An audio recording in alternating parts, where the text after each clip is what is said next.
Hello, I'm Alice Bangs. We're here to interview Sam Stormont, head librarian at Penn State Abington. Let's head on into the library. Sam described how he got involved in virtual reference.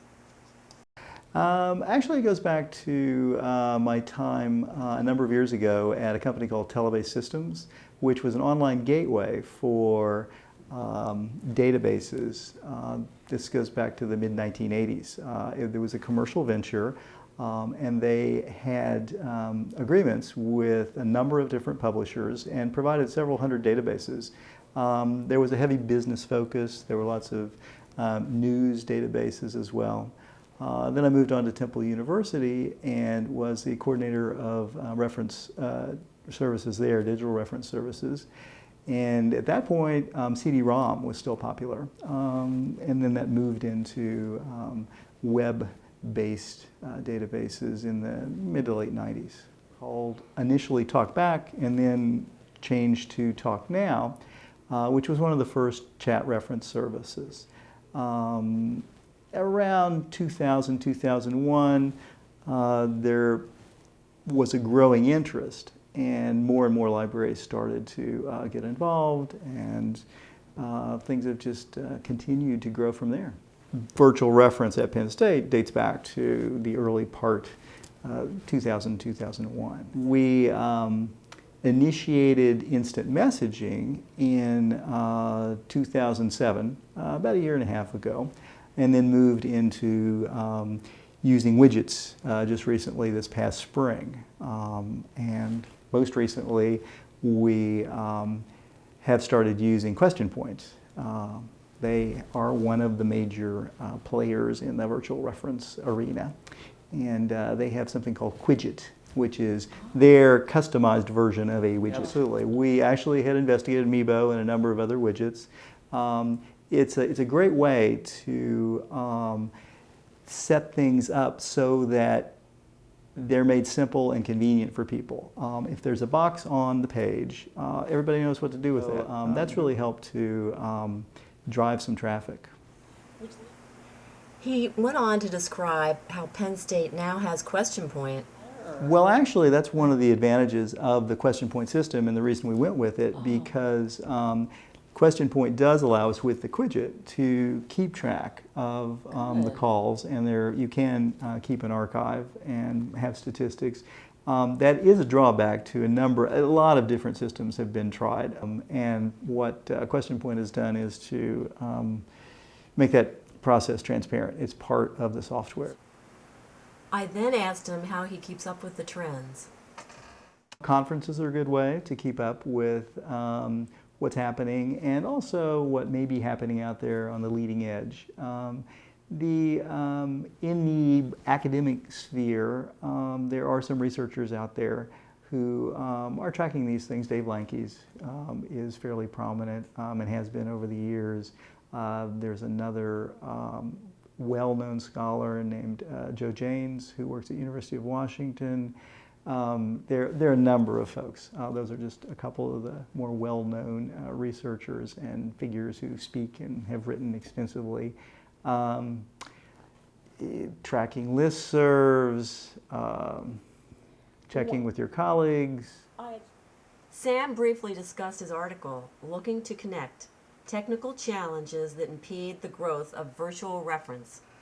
Hopefully folks would read this. This is an ongoing conversation about virtual reference and the fact that there have been some technical issues over the years that, as I mentioned earlier, co-browsing is a terrific tool. However, things have to align correctly to make it work. You have to be using, in some cases, a particular browser. You have to have the latest version of the service pack for Windows. You have to make sure that pop-ups are, pop-up blockers are turned off. You know, the list goes on. There are many potential hazards along the way. So if all that stuff is lined up correctly, it's wonderful. But so that was sort of the gist. That the idea of making it a little bit simpler. Instant messaging is doing that. The Quidget is doing that as well. That seems to be helping in terms of making it. You want the user to have a good experience. If they come to you and they have a question and they don't have a good experience, they may not come back. After his article, he explained his past.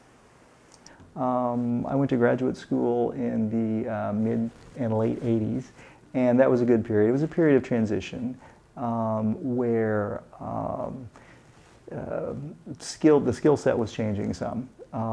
It was not just about books. Electronic resources were becoming more and more prevalent.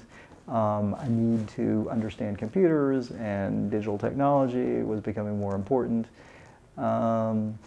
And I took a job at Telebase Systems, which was a gateway to online databases, a commercial venture developed by an entrepreneur who had started several businesses. There were a lot of librarians or people who had been trained as librarians and had master's degrees in library science who were working in what was called the User Services Department. And we ran a service called SOS. And that was the help service. And they liked the title. I thought it was a very clever title. So I did that for a couple of years, and then I moved on to Temple University. And things evolved from there. I came to Penn State in 2005, about 3.5 years ago. I'm responsible for the operation of the library here at Penn State Abington. That involves the supervision of the facility and the staff and several other librarians, and providing a program of instruction for the students and the faculty. He illustrated how Web 2.0 is being implemented. What some of my librarian colleagues have done is to offer that to students. For instance, when they're doing an instruction session, they mention the fact that they have a Facebook page, and if you would like to friend me, I'd be delighted, to help you with your research. So that gives the student the opportunity. They don't try to friend the student, they give the student the opportunity to friend them, and if they choose to, then they can ask questions that way. So social networking is, I think, is something that's going to continue to develop, and that there's a lot of potential there for reference services. Along with social networking, you could include Second Life, which is a virtual world. And there are some interesting experiments going on in Second Life with the library islands and so on. In our case, in an academic setting, librarians can go out to classes, for instance, and give a presentation. And they usually encourage the students to come to them in whatever way is most convenient. We have an email service, we have a chat service, we are still doing the IM. So, they can come see us face to face in their local library, which we're happy to do. They can call us on the phone, right, on their cell phone or, other phones.